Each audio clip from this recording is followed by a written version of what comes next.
কে কি করছে? কাজ নেই না, পাটটাই অনেকটা মোটা। কি করছিস রে?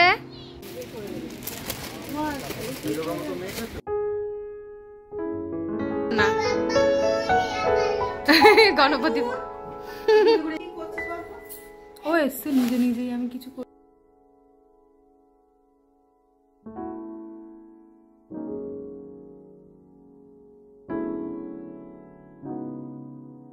নমস্কার, সবাই কেমন আছেন? আশা রাখছি সবাই ভালো আছেন, সুস্থ আছেন। আজ হলো শনিবার, আর এই এখন 10:30 মতন বাজে।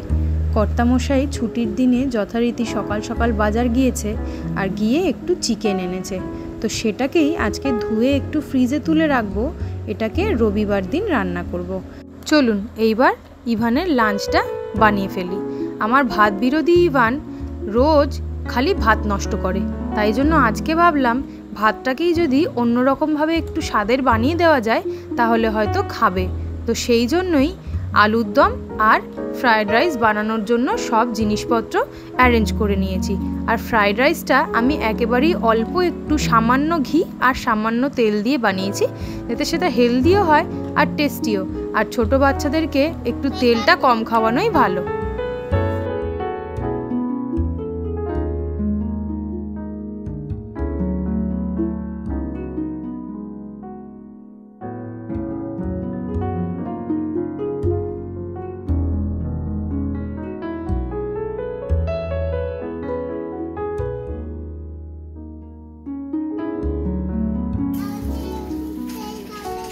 গেট খুলে কোথায় যাবে? কোথায়? আমার দিকে তাকাও, হাতে লাগবে। আমার দিকে তাকাও, হাত কেটে যাবে। উড়িষ্যায় যাবে? উড়িষ্যায় কে আছে? হ্যাঁ, জেঠু। জেঠু তো এখানে থাকে, জেঠু তো এখানে থাকে। আবার হাত কেটে যাবে। কোথায় যাচ্ছ? উড়িষ্যায় চলে যাচ্ছে নাকি ও গেট খুলে? পুচুরা সবাই চলে গেছে।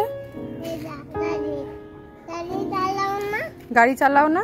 পিসুর গাড়ি হয় রে? সব গাড়ি তোর পিসুর গাড়ি মনে হয় দেখলে। কোথায় যাচ্ছিস? কোথায় যাচ্ছিস?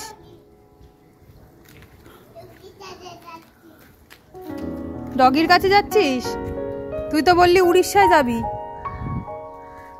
কোথায় যাচ্ছিস? উড়িষ্যায় চলে যাচ্ছে ও। পুচুরা বাড়ি নেই, তাই ও উড়িষ্যায় চলে যাচ্ছে। ছেলেটা একটু বাইরে ঘুরতে যেতে চেয়েছিল, তাই জন্যই বাইরে একটু ঘুরিয়ে নিয়ে আসলাম। চলুন এইবার ওর লাঞ্চটা রেডি করে নিই। ফ্রাইড রাইস আর আলুর দমের সঙ্গে একটু টক দই নিয়ে নিয়েছি, কারণ খাবারটা না খেলেও টক দইটা আমার ছেলে ভালোই খায়। এরপরে বসে গেলুম মামুনি কি করছে সেটা দেখার জন্য। মামুনি আজকে পত্রপিঠে বানাচ্ছে। এর আগে অনেকগুলো ভিডিওতে আমি দেখিয়েছিলাম মামুনির বিভিন্ন রকমের পিঠের রেসিপি। আজকে আপনাদের দেখাচ্ছি পত্রপিঠের রেসিপি। এই রেসিপিটা অনেকেই হয়তো জানবেন, আবার অনেকেই জানবেন না। যাই হোক, চলুন আপনাদেরকে রেসিপিটা বলে ফেলি। এইটা হচ্ছে কলা পাতা। কলা পাতার মধ্যে এক পিঠ করে পিঠেগুলো দিয়ে আবার মুড়িয়ে মুড়িয়ে আর এক পিঠে দিয়ে দিচ্ছে। দেখুন আপনাদের পুরো রেসিপিটা আমি দেখিয়ে দিচ্ছি। আর এই যে ব্যাটারটা দেখতে পাচ্ছেন, এটা কিন্তু অবশ্যই তালের বড়া বানানোরই ব্যাটারটা, কিন্তু এটা কিন্তু অনেকটা শুকনো হয়েছে, যার জন্য এইগুলো ভালো করে বসে যাচ্ছে। একটু তরল হয়ে গেলে কিন্তু এটা ভালো করে বসতে চাইবে না। আসলে মামুনি কিন্তু একটা ট্রিক্স জানে। তাল এনে সেই তালের কাতটা বার করে আমরা কিন্তু অনেক দিনের জন্য স্টোর করে রেখে দিই, এবং যখনই মামুনি সময় পায় তখনই কিন্তু আমাদেরকে বিভিন্ন ধরনের পিঠে করে খাওয়ায়। আর এই পিঠেটা যথেষ্ট টেস্টি খেতে হয়, আর বিশ্বাস করুন তালের বড়ার থেকে অনেকটাই হেলদি, কারণ এখানে কোনো তেল পড়ে না। আর এখানে নারকেল কুচিও চাইলে আপনারা দিতে পারেন, আমরা কিন্তু এখানে নারকেল কুচি অ্যাড করিনি। এইবারে মালসার মধ্যে এক এক করে পিঠেগুলো চাপিয়ে চাপিয়ে দিয়ে দেওয়া হয়েছে। আর এই যে নিচে হাঁড়িটা বসানো হয়েছে, এর মধ্যে গরম জল ফুটছে, তো ভাপে ভাপে পিঠেটা তৈরি হয়ে গেল। আর এইবারে আমি দেখিয়ে দিচ্ছি আপনাদের পিঠেগুলো। দেখুন একেবারে পাটিসাপটার মতন দেখতে হয়েছে না? কিন্তু পাটিসাপটার ভিতরে যেমন পুর থাকে, এখানে কিন্তু কোনো পুর নেই। এটা একটা ভাপা পিঠের রেসিপি বলতে পারেন। বাড়িতে কিন্তু অবশ্যই একবার বানিয়ে খেয়ে দেখবেন, আর কেমন লাগলো সেটা আমায় কমেন্ট করে জানাবেন। আজকে দুপুরবেলায় সোনুকে খাইয়ে দাইয়ে নিয়ে রেডি করিয়ে দিয়েছি, কারণ সোনু এখন যাবে দিয়ার বাড়িতে, আর আমরা যাব কিছু জিনিসপত্র কেনাকাটা করতে। আসলে জানেন তো, ইভানের পাপার ছুটি না থাকলে কেনাকাটা করাটা খুব মুশকিল হয়ে যায়। এবার সবাইকে তো গিফট করব, কারণ সামনে পুজো আসছে, তার জন্য জামা কাপড়ের দোকানে এখন প্রচুর ভিড় হয়ে যাবে। তাই গিয়ে সুন্দর করে দেখে শুনে কেনাকাটা করাটা এত ভিড়ের মধ্যে সম্ভব হয় না। তার জন্যই ভাবলাম যে আজকে বৃষ্টি পড়ছে, তাও একটুখানি গিয়ে কেনাকাটাগুলো সেরে নিই। আজকে বিকেলবেলা সৈকতদার বাড়িতে ইনভিটেশন ছিল, কিন্তু সকাল থেকে এতটাই বৃষ্টি, ইনফ্যাক্ট কালকে রাত্রেও বৃষ্টি হয়েছে, যার জন্য ছেলেকে নিয়ে আর এই রিস্কটা নিলাম না। তাই শপিং করেই ফিরে আসবো সেই উদ্দেশ্যে বেরোলাম। আমরা কিন্তু আমাদের গন্তব্যে পৌঁছে গিয়েছি, যদিও বৃষ্টি কিন্তু কন্টিনিউ পড়ে চলেছে।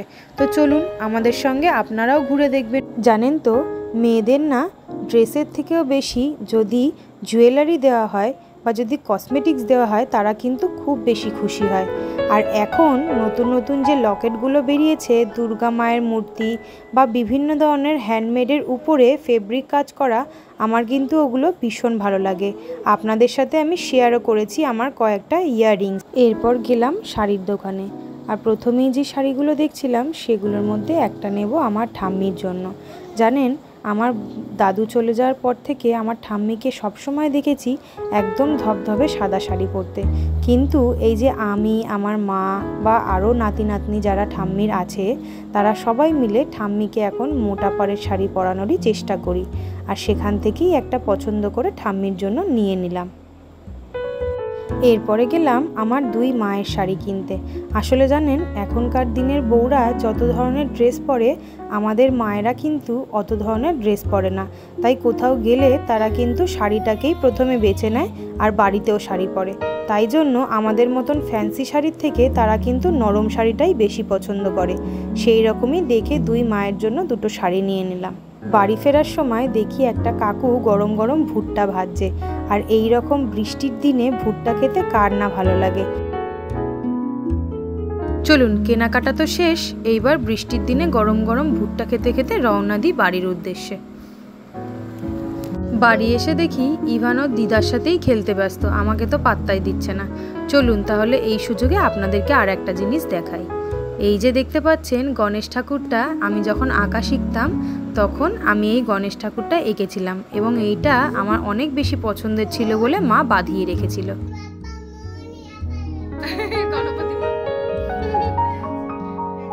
গণপতি বাপ্পা মোরিয়া, মঙ্গল মূর্তি। দেখো দেখো, এই পড়বি,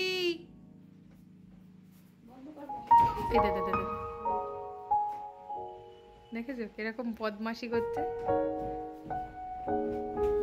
তো চলুন আজকের ব্লগটা এখানেই শেষ করি, দেখা হবে আর একটা ব্লগে অন্য আরেকদিন। আজকের ব্লগটা যদি আপনাদের সবার ভালো লেগে থাকে তাহলে একটা লাইক দিয়ে যাবেন। অবশ্যই আপনাদের মতামত আপনারা শেয়ার করতে পারেন, আর যদি আমার চ্যানেলটা আজকে নতুন দেখে থাকেন তাহলে ভালো লাগলে সাবস্ক্রাইব করে দিয়ে যাবেন। Good night.